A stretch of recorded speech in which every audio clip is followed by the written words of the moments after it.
ಸೇವಾ ಸೇವಾ ಯೋಜನೆಗೆ ದುಡಿಯೋಣ, ನಾವು ರಾಷ್ಟ್ರ ಸೇವಾ ಯೋಜನೆಗೆ ದುಡಿಯೋಣ. ಸೇವಾ ಯೋಜನೆಗೆ ದುಡಿಯೋಣ, ನಾವು ರಾಷ್ಟ್ರ ಸೇವಾ ಯೋಜನೆಗೆ ದುಡಿಯೋಣ.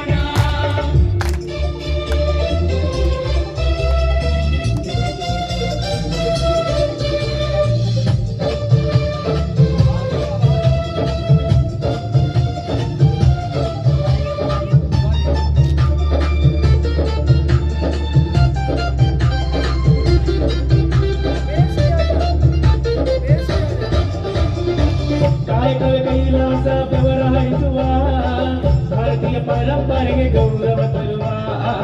ಕಾಯಕವೇ ಕೈಲಾಸ ಬೆವರ ಹರಿಸುವ, ಭಾರತೀಯ ಪರಂಪರೆಗೆ ಗೌರವ ತರುವ. ಹಸಿರು ನಾಡನ್ನು ಶುಚಿಯಾಗಿಡುವ, ಹಸಿರು ನಾಡನ್ನು ಶುಚಿಯಾಗಿಡುವ.